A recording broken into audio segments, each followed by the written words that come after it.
It is going to be a sports weekend like no other. The Masters in November, and DraftKings Sportsbook is offering you the opportunity to bet on golf, college football, and the National Football League all in one weekend. How awesome is that? And to celebrate Sunday's action, DraftKings is insuring all new users up to $100. That's right, you bet. They cover with a risk-free Sunday bet on all of Sunday's action up to $100. And yeah, you got the Masters in November. Bryson DeChambeau. Could Tiger win for a sixth time? Maybe Dustin Johnson pulls it out. You make the call. Download the top-rated DraftKings Sportsbook app now. Use the promo code Helliepod when you sign up to get this can't-miss offer. DraftKings Sportsbook insuring your Sunday bet up to $100. You got it right. They're covering you up to $100. Use the promo code Helliepod during sign up for a limited time. Only at DraftKings Sportsbook. Must be 21 or older. Tennessee only. Risk-free coverage paid out in site credits. Restrictions apply. See DraftKings.com/sportsbook for details. If you or someone you know has a gambling problem and wants help, call or text Tennessee Redline 1-800-889-9789. Also, Viore has been with us since the beginning. You know how much I love their gear. I'm wearing it. You'll see MJD in a minute. He's wearing it. VUORI clothing.com. Check it out. You'll love it. Sweatshirt. It's starting to get cold, even out here in California. Great shorts, hoodies. It's the finest athleisure apparel that you can possibly fathom. I wear it 5 times a week. There's 7 days in a week. I don't wear it every single day. I wear it 5 days a week. VioriClothing.com/Helliepod. You get 20% off today. VUORI clothing.com/Helliepod. 20% off for you right now. Go there. I promise you're going to love it. So it is time after that for the Helliepod sponsored by Viore.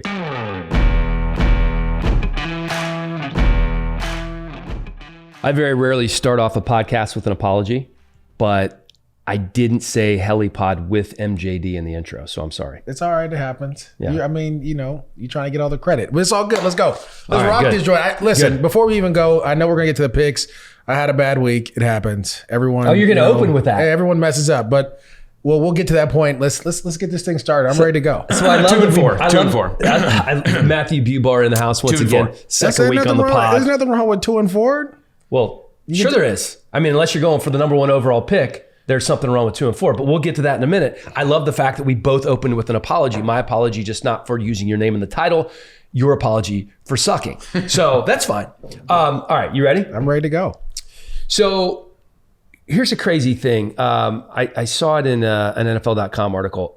1 loss separates the number 1 seed in the NFC from the 7th seed right now, which is dope. LA Rams. Yep. So I find the NFC far more interesting at this juncture than the AFC. And there's only going to be a bye for 1 team, right? If we stay at 14. Now, the NFL did announce that if there are games missed because of COVID, they could expand the playoffs to 16 teams. Yeah, that was always a thing too, Dan. Like, you got to remember, flu season's happening, right? We're starting to enter flu season. So you knew that the COVID was going to spike up, which is crazy now, especially working at the network and for the Rams. Before I was taking COVID tests every other week.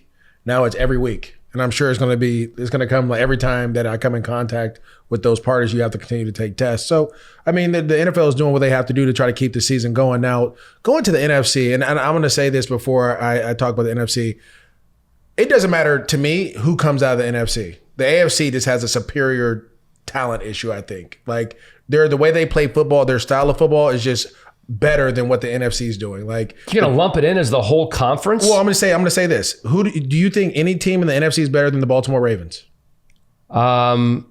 Exactly. That hesitation tells me everything.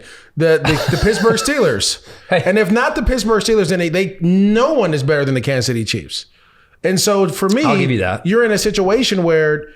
And I may be wrong, but right now those teams are playing better brands of football than what we're seeing with the NFC. And it may be that, I still think the Buffalo Bills are a team they haven't lost to the NFC West. They beat the Rams and they beat the Seahawks. Right now they play the Cardinals this week, and I know that's probably a game that we'll pick. But the AFC is just, they're just, football is always going to be about being tough and physical. And the AFC plays that brand of football better than anyone else. The AFC North plays that brand of football better than anyone else. I just think the NFC is more high flying, more passing, more like all these other little things instead of what you have to do to win games. And that's what happened to the Tampa Bay Buccaneers. You run the ball 4 times. 5. They took a knee. 4 times they ran the ball. Fair. There's no way you can win a game that way. There's no possible way on God's green earth unless you're playing 7-on-7, right? And even in 7-on-7, teams try to run the ball a little bit just to use some play action pass. So for me, it's just there's a better brand of football in the AFC. Now getting to the NFC, what I love about it is what you said. It's not a wide margin of good versus bad. Everyone's pretty good in there, They're right? bunched together, man. Yeah, and so it's important for like my team, the Ramley. You have 5 divisional games in the next 8. You have 5 home games, right? So you can make a lot of hay winning your divisional games. You can make a lot of hay. You play the Buccaneers as well. And then you play the Patriots and the Jets. So you can make a run down this last stretch and mess around and be the 1 seed in the NFC if you play well. I will make this contention that we saw the best 2 teams in the NFC on Sunday night. Despite the beatdown the Buccaneers took at the hands of the Saints, I think they're going to get that figured out. And here's the thing I like about these 2 teams in particular. 7 games left for the Bucs. Only 2 against teams with winning records. Right. 8 games left for the Saints. 1 game against a team with a winning record, Kansas City. And that's week 15. Yeah, that's going to be I just feel like this is a recipe for these 2 teams to be the top 2 seeds in the NFC. And it was ugly for the Bucs. I get it. Every good team has those type of games. It was brutal. Brady hasn't thrown 3 interceptions in a game in almost a decade. Well, this is what I want to tell you though. Like the Bucs handled the Packers. The Packers handled the Saints. Right, so that it's a matchup issue. I think if the Packers, let's say if the Bucs end up winning and the New Orleans has to go to Green Bay, I think Green Bay wins. I think if the Bucs have to go to Green Bay wins. Like it becomes a matchup issue, and you have to play in different weather. Like it's just a lot going on there. I think also whoever comes out of the West, I still think 3 teams are going to come out of the West. I still believe the Cardinals have an opportunity to go to the playoffs. Seahawks and the Rams are going to go, right? And so. It's gonna be a different. When you talk about the NFC in general, it's gonna be a different beast. Like you have to match up well. Some teams just don't match up well against others. Hey, do you agree with not reseeding the playoffs? You could have an Eagles team potentially with 6 or 7 wins coming out of that division hosting a playoff game. Yeah, they won. They won the division. So if you win your division, no matter how shitty you are, you should be hosting a playoff game. The Seattle Seahawks did that one time. They played the New Orleans Saints in Seattle, and they went on and drummed them. And that literally started their dynasty for the next 4 or 5 years. That was the Beastquake game. The Beastquake game. Yeah, that was a 7-8-1 year. That was 7-8-1. Yeah. Yep. And then after that they just started playing like so. Winning division, that's why we're in divisions, right? Otherwise, don't have divisions. Just say it's the NFC, and then you just play whoever you play and you rock it out. But if you have a division and you win, it's not your fault the division's bad. And to be honest with you, I think the Eagles are getting healthier. They may beat some teams and surprise some teams that people aren't used to seeing. Like, it's not like the Seahawks defense is the Seahawks defense and Carson Wentz and them are getting healthier at the receiver position. They possibly can go up there and score a bunch of points and beat Seattle. Well, and it's not just the receiver. The Miles Sanders is coming back. Yeah, they're getting healthy. So their offensive line's getting healthier. Like, so it's just, again, I just don't know what's going to happen, but I know this. If Philly makes it, they're scary. They can be scary, right? They can compete, and Carson Wentz has he's a streaky quarterback. If he gets hot, he can make a run. The Rams, if they can be balanced and not turn the ball over defensively, they're one of the best in the league defensively, stopping the run and the pass. The Seahawks, it's Russell Wilson and DK Metcalf, right? Like they're tough to stop at the end of the day. Like it is what it is. If you go to the Cardinals, Kyler Murray has been one of the best young quarterbacks. Dude, they're legit. Rolling. I mean, their defense is defense. Yeah, but they're doing well. And you have DeAndre Hopkins. Everyone's happy that the Niners are dismantled. Okay, because if they weren't, that'd be an issue too. Everyone in the NFC, yeah, everyone's because they would run the table again. I guarantee you that if they were healthy, they'd run the table. So I feel like you're not giving the Saints enough respect for what they achieved against the Bucs. No. With that defense and the name brands on every level, and the fact that Quan Alexander is going to be in the mix at linebacker there, and you got the back end with Janoris Jenkins. Can I tell you why? Marshawn Lattimore. The Saints felt disrespected.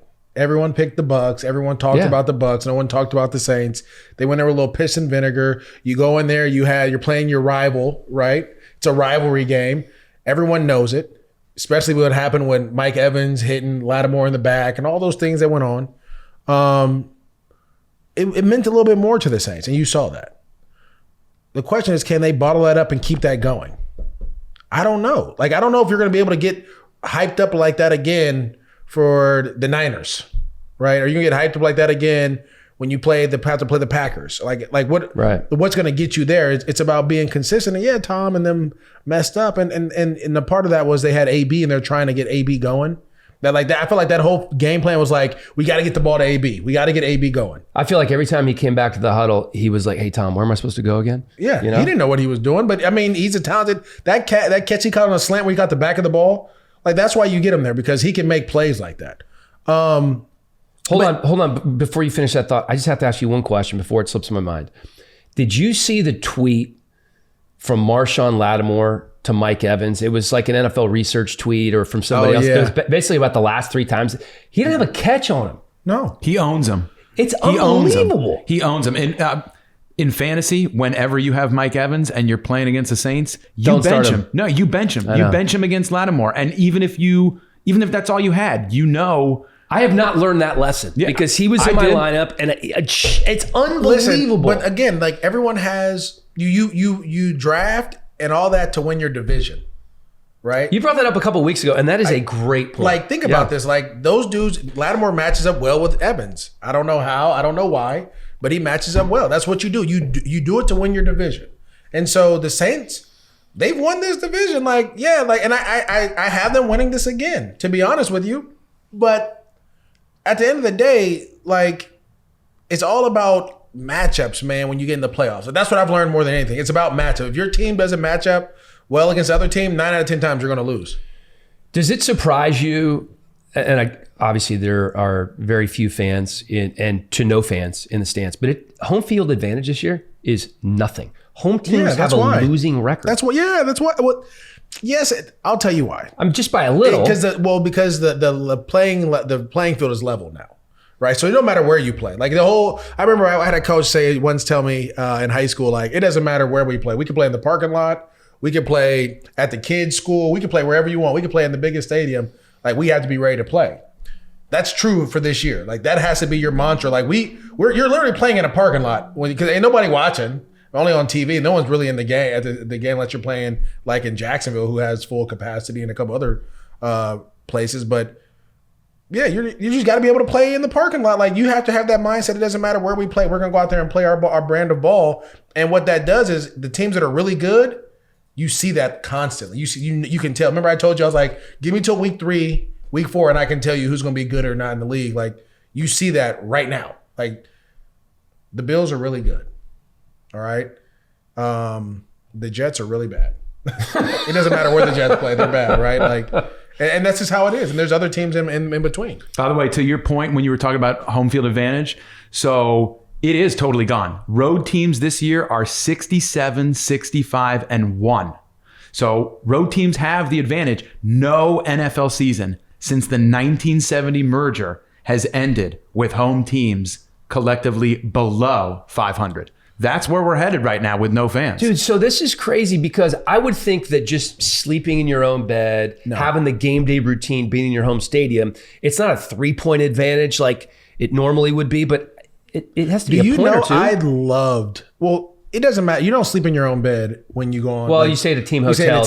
Right? But I loved going on the road because for 24 to 48 hours, I'm with my boys and we are focused in on what we're about to the task at hand. Now you're at home. It's I get to go home for a little bit, see the kids, kick it, make sure everybody's straight. Then I go to the hotel. I'm only in the hotel for 4 or 5 hours. It's completely different. Right. It's the Vikings mindset. You ever heard of the story about the Vikings, what they used to do when they went to war?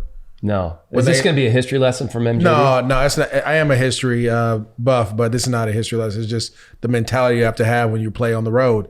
The Vikings would go when they land, they'd burn their boats. And they'd be like, the only way we're going back is if we're taking their boats.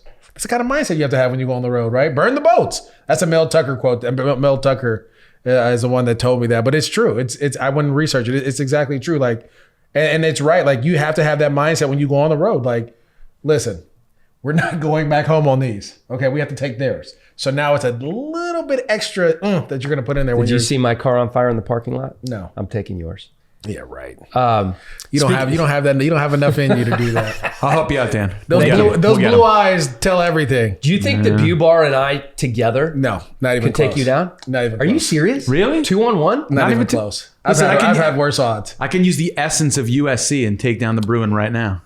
Look how worried he is. I know. You him? Oh. No, you. Yeah, Me? Maurice is really yeah. sweating on this one. Yeah. Oh. You see him? Yeah, he was I'm shaking. nervous. Dad, come on, guys. All right, let's get it back to football. Hold on. Before we go there, remember, I was a professional athlete at one point, and you thought I wasn't. And I never didn't think you Okay. weren't a professional athlete. We played basketball at Bubar out back at NFL Network, and I drummed him. he did. And I'll tell you, I've never been more angry in my life, outside of going 0-8 in my fantasy football league with my buddies. I'm glad to be top 2 in your worst experiences of your life. Hidden talents. You brought up the Vikings a minute ago. Dalvin Cook is the hottest player in the NFL right now. No question. I mean, this is the other thing, because I'm glad you brought this up, Dan. Hold on, and another tease, by the way. Adam Thielen going to be on in just a moment. Vikings wide receiver. We're going to ask him about Dalvin Cook. I never teased it at the top of the show. Our guest is the most important part. So Thielen's going to be on in a second, but go get to Dalvin. Sorry. Well, I'll say this. Like, you pay Kirk Cousins, and I get it. Like, you want a quarterback in this league, but you have to fight with the guy that makes this whole thing go. Literally, since he's been back, everything has been better. Everything. Your running game, your passing game, your defense. Like, how do you go to Green Bay? And if you're Green Bay, you know, look, all right, Dalvin Cook's back. We got to stop Dalvin Cook. He scores on the first 4 possessions. Okay, and then I'm Detroit. You know what? We just saw what Dalvin did against Green Bay. So you know what? We're going to make sure we stop him. No, we're not going to do that. We're going to let him rush for 200 plus yards and 2 touchdowns. Like, the reason that the Vikings are on a roll right now, which is crazy because they have a chance to kind of get back in this thing too. If they can roll off some wins here with him running the way he's running, the play action pass opens up. Gary Kubiak loves that, right? And then your defense gets to play with a lead. Like, I'd be surprised. Like, they're going to take the ball, and every time they do the coin flip, they win, they're going to take the ball and go down and score and just get it 7-0. Dalvin Cook, 680 yards in his last 4 games. He leads the league with 858 in just 7 games.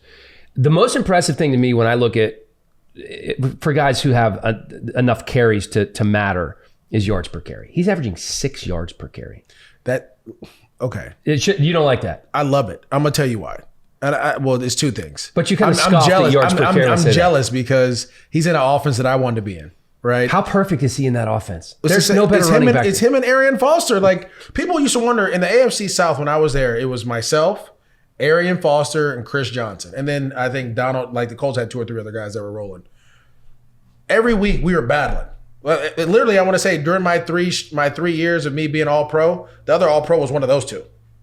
It wasn't like that's a pretty good trio. It's crazy, right? Like, and you're competing Arian Foster would gash people. I mean, constantly. And so I was envious. I'm like, yo, like, I want to see what that's like to run. You just got to run this way, and no one's there. You know what I'm saying? No matter how many people are in the box. But the signing of Gary Kubiak, or the addition of him, moving him from a consultant down to the OC, has changed everything. Kirk Cousins looks better when they have a running game. That whole offense is going for. I mean, everything changes with him. Adam Thielen and Justin Jefferson are getting like single coverage, which that's what you're looking for in your wide receivers.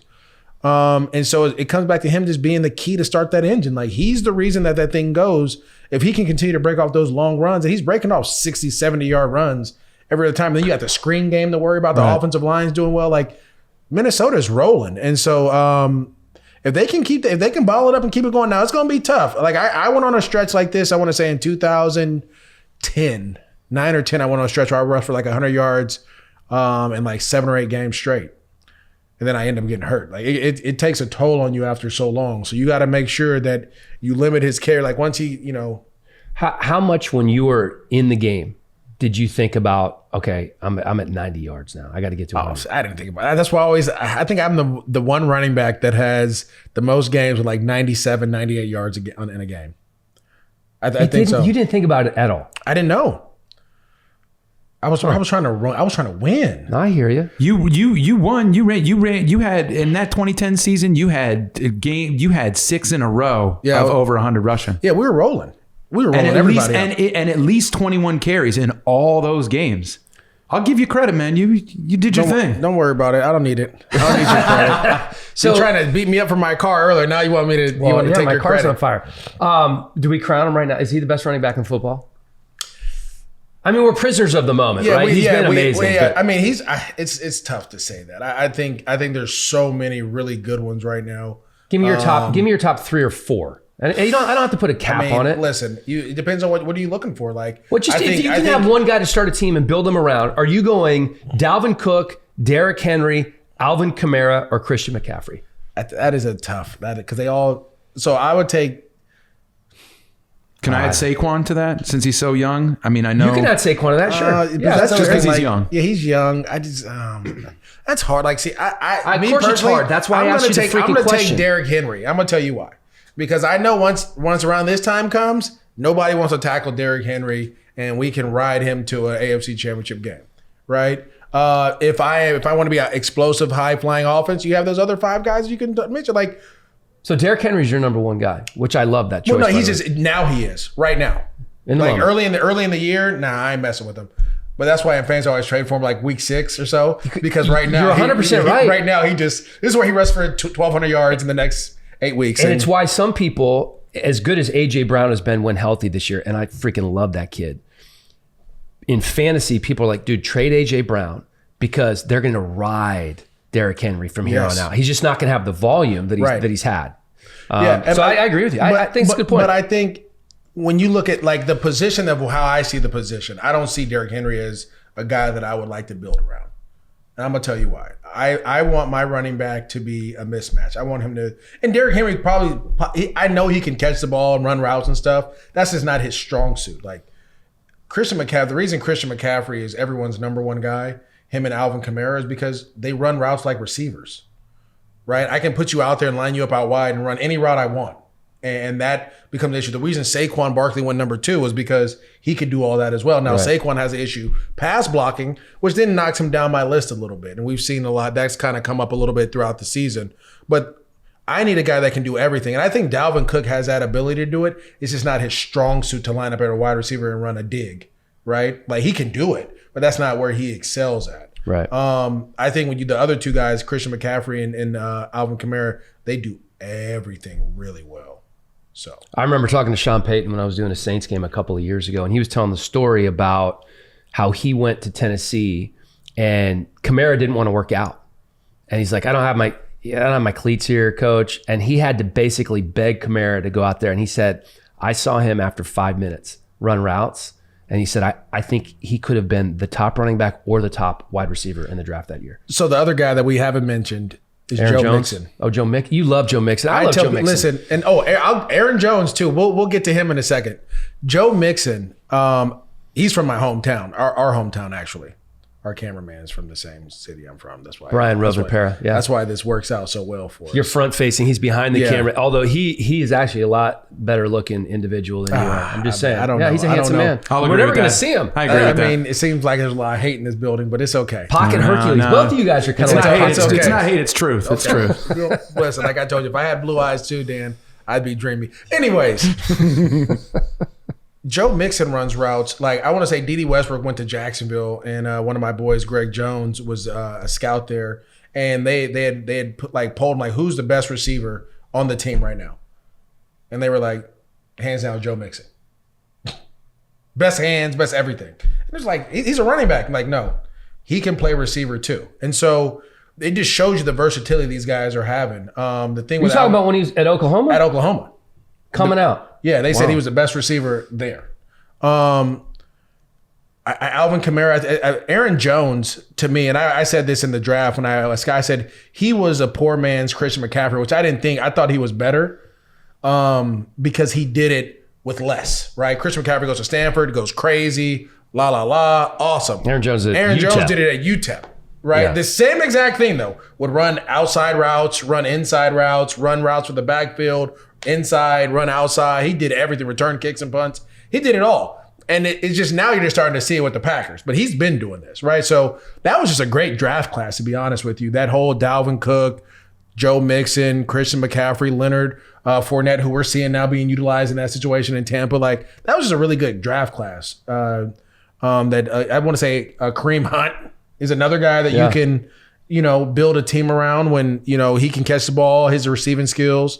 It's just that draft class really made that running back position like take off. We forget about Nick Chubb because he's been hurt too, and Nick Chubb's been a monster. We do have to fast forward a little bit because Adam's going to be on here soon, and we have to do a segment that we haven't done, I think, in a couple of weeks. They are who we thought they were. Let's do it. The Bears are who we thought they were. And that's why we took the damn field. Now, if you want to crown them, then crown their ass. But they are who we thought they were. And we let them off the hook. God, I love that. It's the best one. Oh, it's so good. And we let them off the hook. Oh, God, it just makes me happy and kind of angry. Yeah. Oh, it's so good. Okay. They are who we thought they were, the Miami Dolphins. No. Yes, they are. No, let me tell you why. You did not think they were that good. Yes, I did. It. They're a surprise win. When did you think they were that good? When they were 0-2? Last week when you picked them over you. Yeah, last week is about it. That's about right. it. Mm-hmm. So that doesn't count. Right. And it's almost more about Tua than the Dolphins because Brian Flores took so much heat. Fitzmagic was upset. He complained publicly, which you were totally on board with because you're always pro player. I just think that's ridiculous.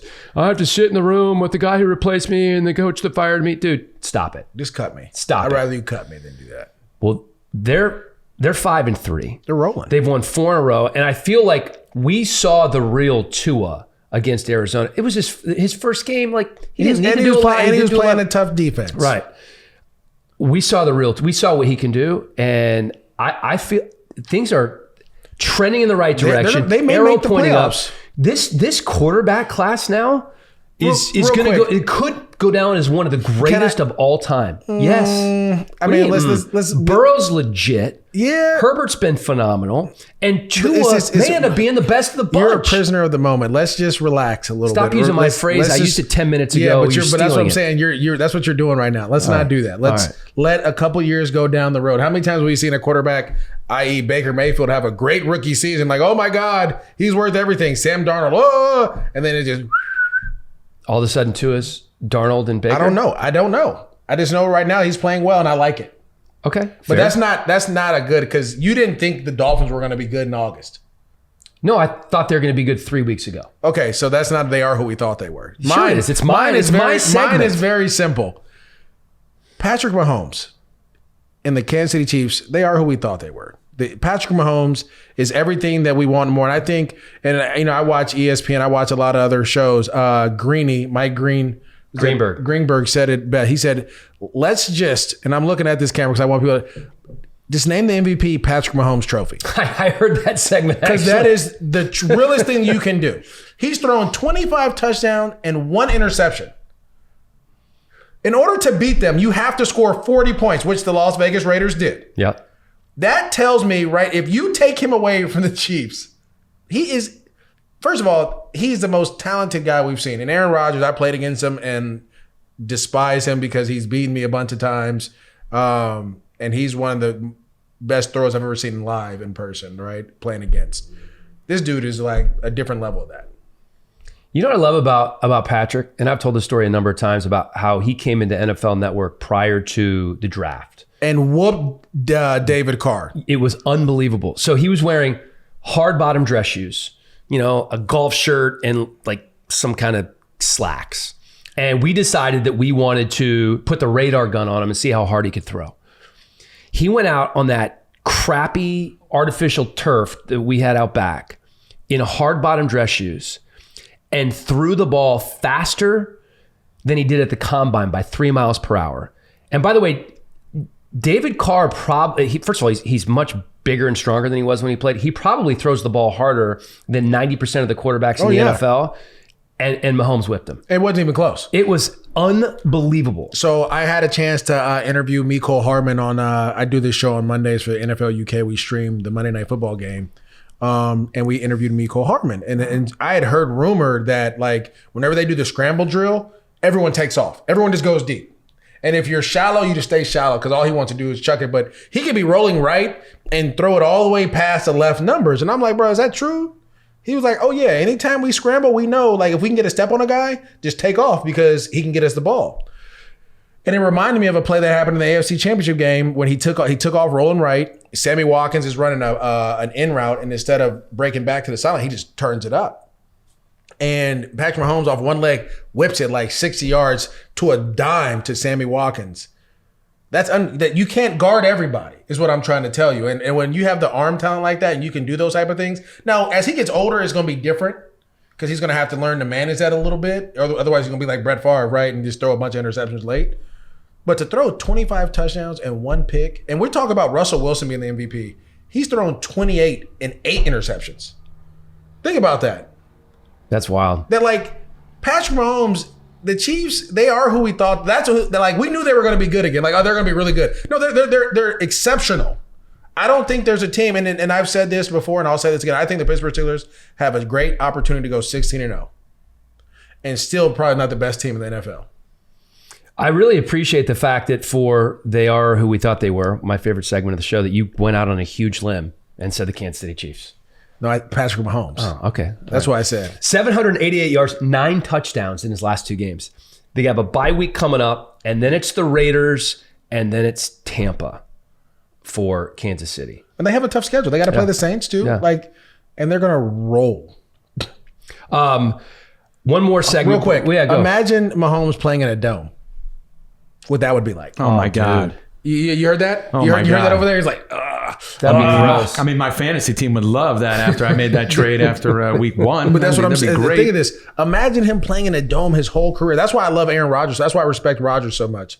He plays outside. That's why some people have a little less respect for Drew Brees because he's been in Peyton Manning when he was in Indianapolis, right? It's definitely easier. It's definitely easier. Just imagine them like Rodgers and Mahomes in a dome. If That'd be gross. Mahomes played in a dome, 50 touchdowns would be a Do possibility you know? every year. Have you ever Every heard? year. Have you Wouldn't heard even this be- story about the Saints that they were going to draft Mahomes Yeah. and the Chiefs jumped up ahead of him and took him? Sean Payton loved him. Yeah, he was going to draft him. here's- Imagine Mahomes So- in New Orleans right now. Be better than Taysom Hill. So I think I would could Drew put him on Brees there. still be there? No, not even close. It would have been an Alex Smith situation. Yeah. Because then Breeze would have done, because then the Saints would have done what they should have done. Here's your hot take. A couple years ago, they should have traded him to a team like the Broncos that was looking for a quarterback, get a 1 and a future 1, take both ones, put them in your back pocket, go You draft wouldn't your have quarterback gotten of the 2 future. first-round picks. For For Brees? sure, they would have For got. Brees? Yes, I think so. Yeah, It's only my opinion, but I think they would have. John I think they Elway could was have. looking for it. They traded. Remember they went and got Brock Osweiler. They traded for him. You think if the Saints were offered 2 1s, they wouldn't have traded Brees? He would have been gone in a heartbeat. I think they I would have. don't think that they moved him. didn't talk about it though. I 100% agree, but I just don't think they got that offer because I think that would have been a I no-brainer. don't think they did. I think you could have. Though is what I think. I agree. I don't think they got that offer, but on the same conversation, I don't think they made that known that they would be willing to take something Fair. for Breeze on that end. Yeah. That's all. God, think about that. Wow. In that nice thin air, Drew Brees, chucking it, Mind man. blown. Oh, this is a segment we got to get to before we get to Thielen. As I clear my throat. Little fantasy focus. Okay.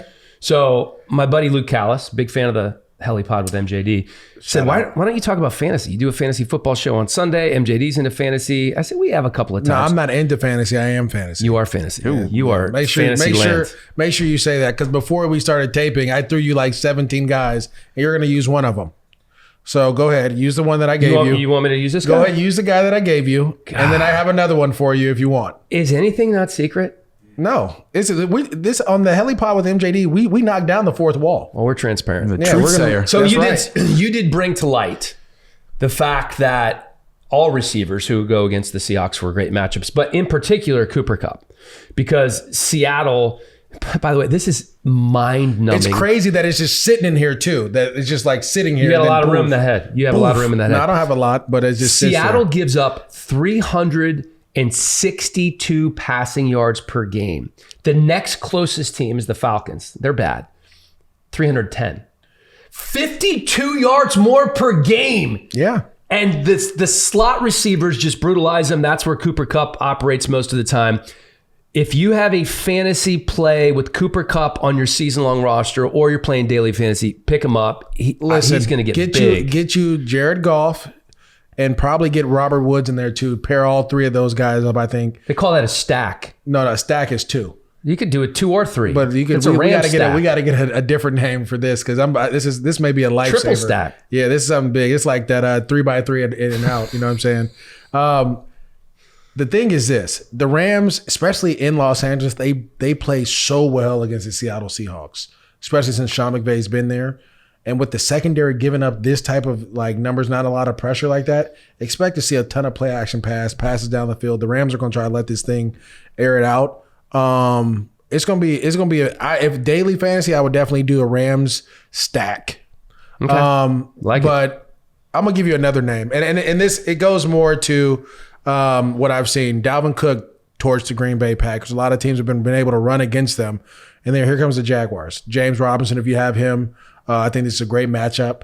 I feel like the Jags. That's kind of like the bright spot right now. I know they're starting. I think they're starting their rookie quarterback again from Oregon State, and he threw the ball to Chark a couple times, which is nice. But that's where the secondary for the Packers, they're really good. So I would focus on James Robinson in that matchup. I'm gonna give a couple other ones too, since we got time. While you have that time, let me just make something known here real fast. Believe it or not, the Seahawks have allowed the most fantasy points per game to wide receivers in NFL history. No question. 59.5 points per game to the wide receiver core. When you look at all the wide receivers playing against them, they almost give up 60 points. That's unheard of. I mean, he's been a top 15 fantasy wide receiver in every single game this season. He has 11 plus fantasy points in 6 of his last 7. He's averaging just over 14. He leads the team with 48 catches, 527 receiving yards. Cooper Kupp's a great play for Dan's. Yeah. Oh, that was mine. Can I ask you something real quick? Yeah. How are they so bad in the Seahawks? secondary? They don't get pass rush. Remember, they are a team that their pass rush is getting a little better, I feel like, though, with Dunlap. That's fine. Get a little bit better, but they still don't get a consistent pass rush. And when I have to cover, and I know that my quarterback can sit in the pocket and make throws, it becomes an issue. You got to remember, Seattle was always good when they had 4 rushers. They had Michael Bennett, Cliff Averill, Bruce Irving. I mean, they had dudes always rushing the quarterback. Chris Clemens. I mean, they always had guys that could get after the quarterback. All of a sudden now they don't have them. They got a bunch of run stoppers. So that's why I wouldn't play Henderson this week. It's a bad play for him. I would lean more on the receivers. Let me give you a couple other guys. I think Lamar Jackson has a really big game against the Patriots this week. My bad. I think I think Claypool and possibly Juju have a big game against the Bengals. I know Big Ben has been out with the COVID situation. Comes back Saturday, so all those guys have the potential to come back Saturday. I love Rager. Jalen Rager. I love Jalen Rager versus the Giants. And let me throw you one more. This is going to be my lock of the week on fantasy, but it's going to air today, so this doesn't show for another couple of days. Deshaun Watson is going to light up the Cleveland Browns. It may not even be close because I don't think Baker and them can score like that. Deshaun Watson, they're about to go berserk. They're gonna start averaging 30 points a game because that's what they have to do. And Deshaun Watson's going to be letting that thing rip. I knew you couldn't help yourself. I knew because you said the Texans were going to win the division a couple weeks ago. You couldn't help yourself. Hey, listen. We're going to get to that in game picks. If they win that game against the Titans, they go on a run that's crazy, and you know it. 4 or 5 of the last games that Watson's played, he's thrown for over 300 yards. He's 4 of his last 5? 4 of his last 5. 300, 359, 335, 309, and 281. Only 19 shy of hitting 300. He's playing his best football of his, you know what? Stop that. He's playing his best football of his entire career now. You know what? People don't talk about him because they're not winning. Deshaun Watson. It's not because of him. It's not because of him. No, I know. But their defense is trash. He too. doesn't get the attention that he deserves. We're talking about all these rookie quarterbacks, and again, he got paid. Is he good now? He's balling. legit. He's playing the best football of his career right now. It's crazy. Like I tell you that stuff, and then SC comes over here and gives you all these stats to back it up. I don't got to just listen to me. Bubar's smart. Who's your boy that wanted to talk fantasy? Luke Callis. Okay, I'm gonna give him one. I'm gonna give him one sleeper too. Okay. Let me go to my little fantasy play. I'm gonna give him a sleeper. I think if Mostert comes back, it's a great play. And then I'll give you one. It's not for this week, but it's for down the road. Mecole Hardman, the Kansas City Chiefs, especially with Sammy Watkins being out, he is going to be your number 2, 3 receiver. He's a baller too. I love the passion that you have for fantasy. And let me tell you something. I started this little daily fantasy league with my boys on DraftKings, and I'm not saying this just because they're a sponsor. You did. Here you are. Well, maybe it helps a little bit. But I get so much joy out of being able to play for one weekend and then start over the next weekend. I love daily fantasy. Yeah. Season long is good because if you start poorly in a league in season long, you just you don't pay as much attention to that league. That's because you start poorly. No, I'm in several leagues, and some I start poorly, like 0-8, 0-9, and others I'm doing okay. Yeah, like in the NFL Fantasy Experts League, I'm number 1. Are you really? Yeah, I'm number 1. Hey, nobody can pat themselves on the back better than the guru, John Hansen, and MJD. Oh, hold on. By the way, I won that league too. One time when I was working at Sirius a long time ago, we did a whole experts league, dominated it. I will give MJD the credit. In, I believe it was 2010, our own MJD went on the air and was asked, give me a breakout player that nobody knows what they're talking about. And MJD gets on the mic and goes, easy. Arian Foster. And that was the year that Steve Slayton was scheduled to be the starter, I believe. And MJD goes, Arian Foster. That's it. Want me to tell you why? Because he went to Tennessee? No, not even close. He hated Tennessee. No, he did not. He did. Whatever. He said that's on air. That's on record. Kyle Shanahan talked to me because he was on. I think he was on the Dolphins practice squad or something. Or he was on someone's practice squad. I think it was the Dolphins actually. And then they pulled him over, and he was on their practice squad. No, he was on the Texans practice squad, and then he played him the last game of the year in 2009 against the Dolphins, and he balled. And then I talked to Kyle. I was like, "Yo, like, what's going on?" He was OC at the time, and Kyle goes, "Yeah, Arian Foster's going to be the reason we start going to the playoffs." I was like, "No way." He was like, "I promise you, he's better than all the guys we've drafted." Sure enough. Oh, we do have Adam Thielen on. All right, as promised, Adam Thielen joining the Helliepod with MJD. And I'm looking up your numbers. And obviously, you had that unbelievable year where you had 8 straight 100-yard games. I didn't realize you had 7 receiving touchdowns this year. All Adam Thielen does is score touchdowns, MJD. That's what you like for fantasy. It is. It's phenomenal. You guys, you guys have won 2 in a row now. Like, you're rolling after this start. Do you finally feel like, okay, this is who we are? Yeah, I mean, I think it was one of those things that we're kind of just, obviously lost some kind of tough games, had a couple, bad games, obviously, that we just kind of got blown out. But other than that, we played some really good teams tough and just couldn't come out, on top. And we knew that as a team that as long as we had guys that could fight, could scratch, crawl, and just kind of keep sticking to the plan and not kind of, it's so easy in this league that when certain things go bad, that they go really bad. And this team kind of just stuck together and said, screw it. We're going to keep working. We're going to keep fighting. And so at some point it's going to switch. And the last 2 weeks, it really felt that, kind of momentum started to go our way. Things started to go the way that we kind of expected this team to play. So obviously we got a lot of work to do to get out of the hole we kind of dug ourselves, but excited to get back out there. Yeah, it's funny. A couple of years ago, you were one of the younger guys in the locker room. Now all of a sudden you're the leader, right? I want to say you're one of the longest tenured guys for the Vikings. What was your role in keeping everyone together, and how did you do that through that trying time? Yeah, I think for me it was just trying to be me and have fun. I talk a lot, and just really, again, just try to be me. Don't have my head down, trying to be quiet because we're losing. For me, it was just to be a vocal, just keep everyone's morale up. Cause it's so easy in this league when things go bad and it's just everybody kind of puts their heads down. Nobody really talks. They don't know if they should have fun. it's just a weird deal. So for me, it was, I don't really care what people think about me. I'm gonna have fun. I'm gonna try to do my job to the best ability and go from there. Dalvin's on one of those runs that you had a couple of years ago when you had those 8 straight 100-yard games. We were just talking about the best running back in the NFL. And at this moment, you can make the argument that he is the best running back in the NFL. What he's been doing is unbelievable. When you watch him, not that you're watching him very often because you're out there blocking or catching passes, but what is it that makes him so special at this juncture? I think his versatility. I mean, his ability to do it in the pass game, in the run game, screen passes, swing passes, between the tackles, outside the tackles. I mean, his versatility is really, it's unbelievable. It's something I've really never seen. And then just the type of guy he is. I mean, a guy that just is fun to be around. He's fun to be in the locker room with. He's a fun guy to be in meetings with, on the field with. He's just a really good dude. So those are the guys that you cheer for, that you want to have success. And obviously he's doing that. And you see why. I mean, from the day that he got in here, his ability to kind of just move and shift without really, slowing down or breaking down, things like that. It's really impressive, and is why he's had so much success. All right. So I don't know if Dan watches the Vikings the way I do, but I saw you do the gritty.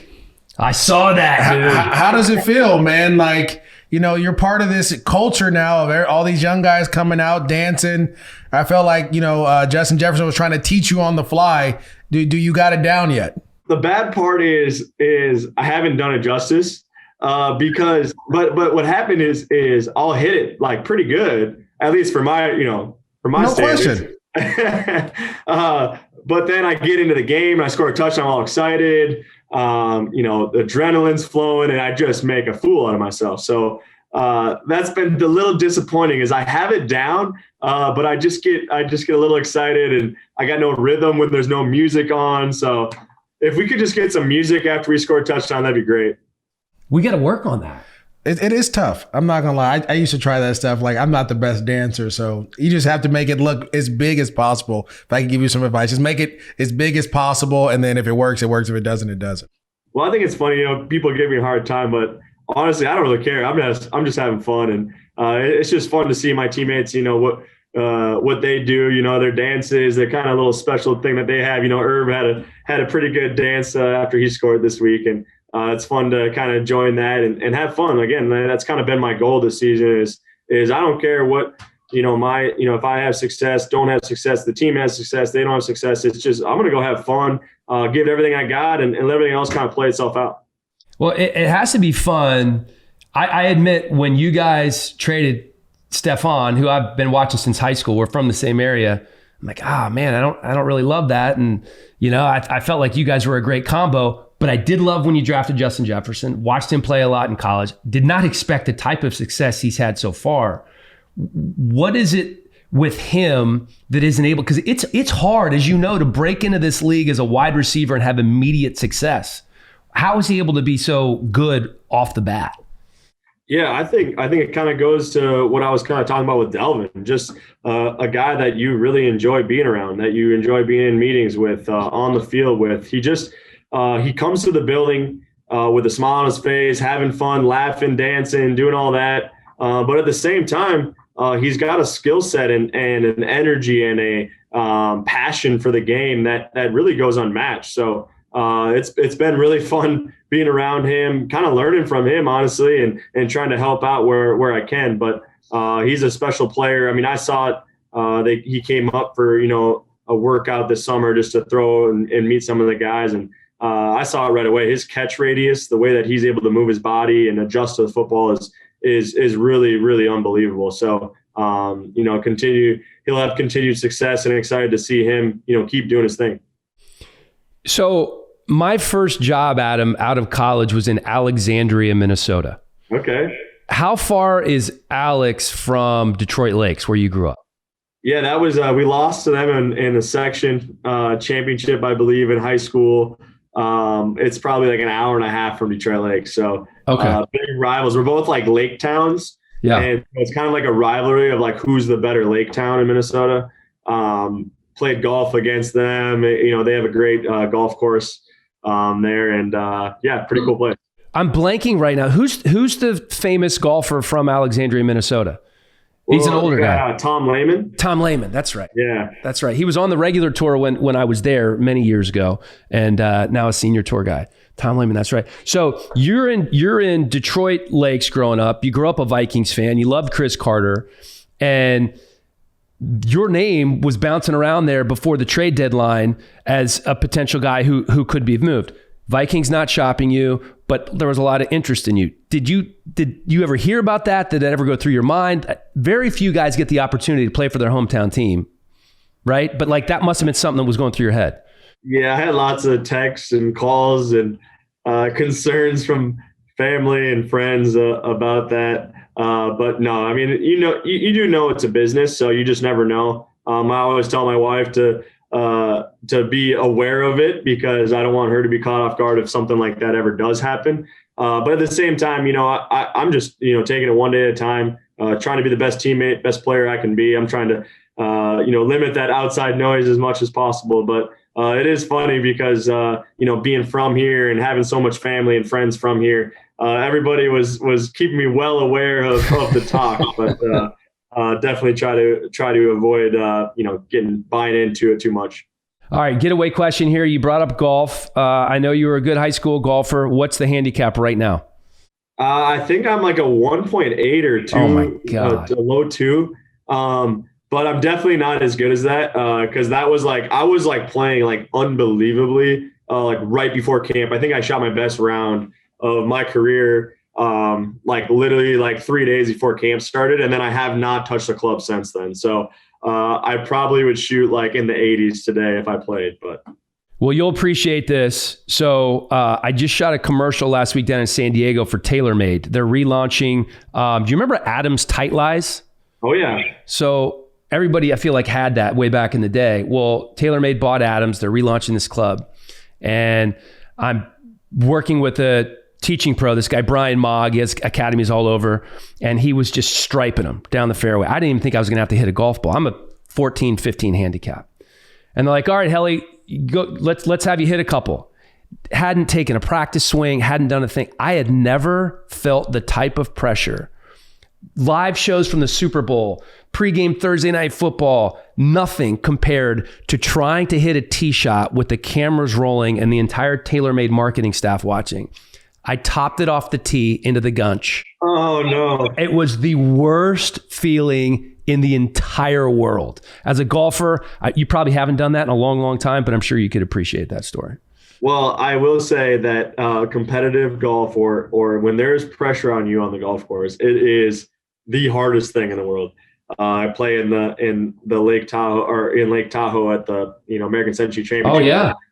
And that's like the same feeling when you get on that first tee box and there's fans and there's actually people watching you. It's completely different than just going out and playing with your buddies. So I feel your pain. I've had some pretty poor shots with some fans watching. So yeah, it was brutal. Who caddies for you in that?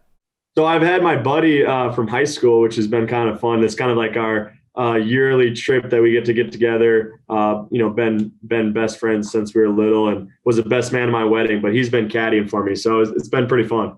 Oh, that's awesome. Adam, thanks so much, man. Good luck this weekend. I really appreciate the time, and a nice box of Viore gear will be on its way to you. Sounds good. I appreciate you. All right, brother.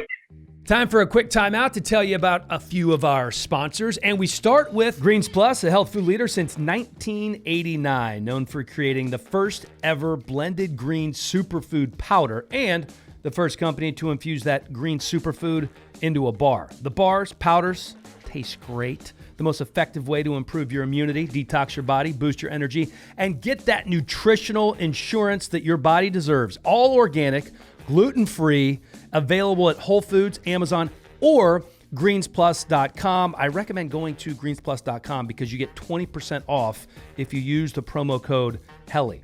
You like smoothies? Throw some wild berry superfood powder in there. Greens Plus.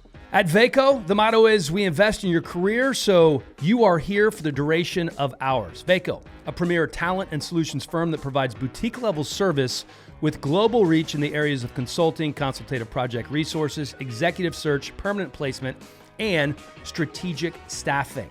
You need somebody to fill that C-suite position, Vaco has you covered. Their areas of expertise all across the board, folks. Accounting, finance, tech, healthcare IT, ops, administration, or international managed services. They were founded in 2002. One of the founding partners, my good buddy Brian Waller, a University of Tennessee alum. He did not like how things went this past weekend against Georgia, I can tell you that much. But Vaco's still growing. They serve over 40 markets across the globe, 1,000 employees, 5,000 consultants, and $750 million in revenue. At Vaco, they're doing it right. Check them out, vaco.com. That's VACO.com for more info on how they can connect people to their dream jobs and help leading companies find talent to grow their business. I'm not sure how long it's been. I think probably 3 months or so, but I tried this new product called True Niagen, and I think you should too. There is a trend, MJD, in the scientific community that surrounds the health of our cells. It affects all of us, from former athletes like you to the weekend warriors like myself. We have something in our cells called NAD, which supports our energy and our body's ability to repair itself all the way down to the cellular level. Well, it turns out that NAD declines as we age. It also declines when we overexercise or we don't sleep enough, and even when we're exposed to a virus. There is only one NAD booster that is backed by Nobel Prize-winning scientists, 10 published human studies, and regulatory approvals for safety, and that is True Niagen. Visit TrueNiagen.com to learn more. That's TruNiagen. I haven't been sick in 3 months since I've taken this stuff. It's good. By the way, did you know Adam Thielen was that good of a golfer? Listen, it doesn't surprise me. He's a tremendous athlete. Okay, that's it. That's all you got. Yeah, I mean, some of us are blessed and fortunate enough to grow up golfing. Some of us aren't. Yeah, some of us aren't. So golf was not in my repertoire. I promise you, coming out of Antioch, California. I wish it was though. Yeah, but it's in my kids' repertoire though. They golf. I like that. Yeah, I like that. All right, let's do some game picks now. You sucked last week. You were 2-4. You were wrong on Seattle, Chicago, Washington, and Arizona. You don't think I knew that watching the games? Like I was like, oh, this is not good for your boy. I wasn't much better, by the way. I went 3-3. So your season record is 35-19. Okay. I'm 34-20. All right. That's all I need to hear. It's time to go. I'm locked in, ready to go. Go ahead. First game. All right, you're locked in, ready to go. Here we go with MJD. Thursday night football. Colts at my Titans. And the Colts, after a rough start to the season, they're exactly where I thought they would be at the midpoint. They're halfway to 10 wins. Their defense is excellent. They're holding running backs to 3.3 yards per carry, which is tied for the best in the NFL. That all being said, they can contain Derrick Henry. They're going to keep him probably under 100 yards. But I just feel like Ryan Tannehill, A.J. Brown are clicking. Jonnu Smith has turned into a weapon. The Titans' defense got better. They allowed a field goal through 55 minutes against the Bears last week and gave up a couple late touchdowns. I'm going with the Titans here, 27-24. Yeah, I'm going to go with the Titans too. And it has less to do with what the Titans are doing. It's more like Phillip Rivers just... You're not sold. I'm not sold. I mean, he has good games. He has bad games. They're going to turn the ball over as a Colts offense. And if you do that against this Titans team, they're going to wear you down. Yes, I'm going to take the Titans and Derrick Henry. I think Derrick Henry gets 100 yards this game. And I think this may be one of his big ones, especially a short week. This is going to be a big game for him. You think he's going to go off? You are on the Derrick Henry train the rest of the way. Oh, yeah. Like I said, once November hits, you just Derrick Henry time. Thanksgiving is about when he starts to get rolling. It's almost time for that turkey. All right, two of us going with the Titans here. Philadelphia at the Giants. Two teams with terrible records. The Eagles, the best team in that division. They're going to be hosting a playoff game. And the Eagles are healthy. And they're getting healthy. You're right. Miles Sanders, Alshon Jeffrey. Their defense has been lights out. They've been struggling offensively. The Giants have won 2 games that's both been against Washington. Both of them. I don't think this is even good. I'm actually picking the Eagles here to win 28-21. I don't even think it's going to be that close. Yeah, I'm going to. The last time they played was close. I'm picking the Eagles too, though. I think Carson Wentz and company they'll find their way back. I think their defense, they kind of know how to shut them down. If it wasn't for that stumble for Daniel Jones. I think the Giants might have won it, but this is a different ball game now. Houston 2-6 at Cleveland 5-3. The Browns fighting for a playoff spot. I think we're really going to find out in the next 3 weeks if they're going to get there, because they're playing the Texans this week, then the Eagles and the Jags. If they can win 2 out of those 3 games, I think they're on their way to the postseason. They're coming off a bye week. They're the healthiest they've been in a long time, Cleveland. Still without OBJ, though. And they don't look good without OBJ. But Chubb's going to be coming back soon.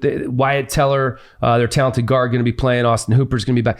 I got the Browns. I know we love Deshaun Watson. I know you think that the Texans are still going to win the division. Not really. You said that a couple weeks ago. I'm going to bring that up until the end of the year. I'm going Browns double-digit win here. Okay, so this is where it's gonna get ugly for you. Yeah. I'm gonna go Houston. Okay. And I'm gonna go Houston because of Deshaun Watson.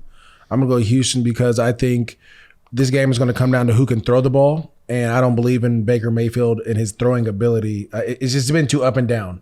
You have to be consistent in this league. And early in the podcast, we were talking about Deshaun Watson's fantasy output. Now he's thrown for 300 yards in the last 5 or 6 games? 5 or 6, yeah. Like that Browns secondary gives up touchdowns and yards. And so I think I'm gonna go with Houston. I just believe in Deshaun Watson. It may not be their year because they got a lot of turmoil going on in their organization, but Deshaun Watson is the truth. And he's going to will this team to victories, and he'll continue to do that. And I think this is going to be one of those times where they take over.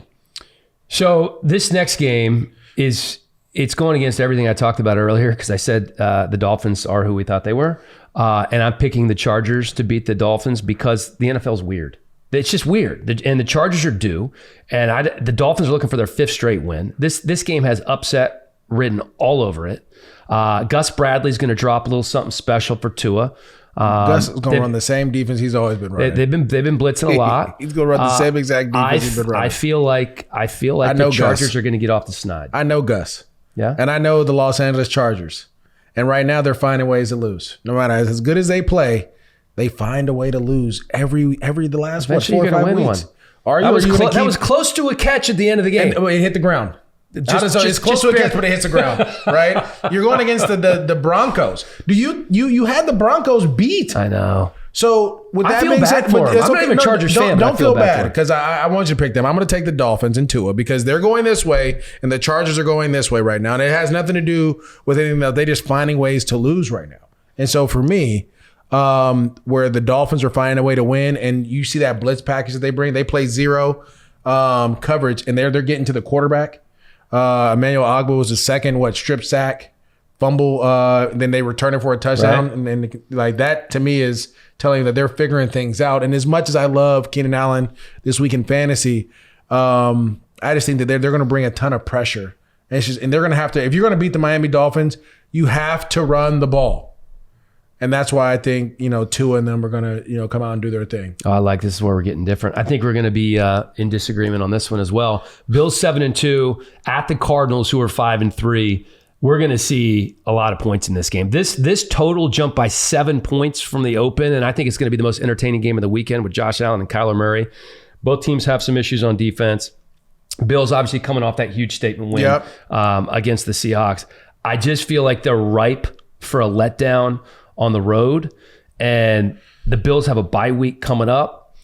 Not that they're overlooking the Cardinals. I'm believing in Kyler. You can't overlook DeAndre Hopkins and Kyler Murray. No, of course you're not. You can't overlook Budda Baker. You can't overlook them. And that's why I'm picking the Cardinals. That's why? Yeah. I'm going to pick the Bills. I'm going to tell you why. Because I just believe the Bills play a different brand of football. The AFC plays a different brand of football than the NFC. And right now the Bills are 2-0 against 2 of the top teams in the NFC West. Right? Yep. 2-0. And handily got after them. Now I know they were in Buffalo and they were at home. And I think Kyler Murray is going to do some good things, but has he seen this type of coverage before? Has he seen cover 2 where literally you have to be patient and check the ball down? Is he willing to do that? You have to also be able to recognize when the blitz is coming and where it's coming from because they're finding ways to pressure the quarterback too. And let's remember, they have Ed Oliver. They have guys that can get after the quarterback as well that are just as fast or have played in the same, similar played Kyler Murray in college. So I think to me, I just like the Bills right now. I just think they're playing a really good brand of football. And I think that's important right now where the Cardinals are still all over the place. Like how does DeAndre Hopkins not have a catch in the first half? That is crazy. That's not the brand of football that I believe in. I'm just fully on board with Kyler at this point, and I just feel like if Bills are a better football team than the Cardinals, I just think the Cardinals get the win here. Another couple of pretty good football teams. Seahawks at the Rams. Your Rams. The Rams. I'm picking the Seahawks here only because I know you have to pick the Rams. I don't have to pick the Rams. Yeah, of course you won't pick against the Rams all year. You don't know that. I do know that. If I think it's a game that I don't think they'll win, I'll pick against them. I don't have a problem doing that. Chiefs, Rams? I'm definitely picking the Chiefs. Okay. Just checking. But the last time they played, the Rams won, so that would go against me doing that. So I probably would pick the Rams in that situation again. I think if the Rams played Baltimore, I'd pick Baltimore. Okay. But they're playing the Seahawks. They're playing the Seahawks. I'm gonna pick the Rams. The NFC West is all about matchups. All about matchups. It's crazy how the Niners can throttle the Rams, but they struggle against the Cardinals because they match up differently. They struggle against the Seahawks. They match up differently. But the Rams, since Sean McVay's been there, hasn't lost to the Cardinals. And they've pretty like 2 games, or they're 4-2 against the Seahawks right now. And those 2 games were a drop touchdown by Cooper Kupp to seal the game, to win it, and then a missed field goal on Thursday Night Football. So to me, this is a game where, especially with the secondary is giving up all those yards. Are you checking the stats? No, I'm just looking at the schedule actually for the Rams right now. They have a tough one, but I think this is just a matchup game that fits them perfectly, and they come out victorious in LA on this one. Dude, the Rams schedule: Seahawks at Bucks. Yeah. Seahawks at Bucks, and then you have the 49ers, Cardinals. Wow. It's a tough schedule. That's brutal. But the Niners aren't that good anymore. They're beat up. Kittle's out and Garoppolo's out for the year, so you're okay with that. Like I told you, the Cardinals, they beat the Cardinals. Aaron Donald dominates the Cardinals. Aaron Donald dominates the Seattle Seahawks. So the key is, can you find a way to score points? The toughest game I would say down that stretch is going to be the Tampa Bay Buccaneers. That's the toughest one. Other ones, I feel like the Rams have the opportunity to go 7-1 in these last 8 games. 7-1. Mm-hmm. All right. Well, it starts with the Seahawks, and I'm picking the Seahawks. You're picking the Rams. We have some differences this week. Good luck to you, my friend. Good luck, bro. I hope you do well. No, you don't. No, I don't. You don't.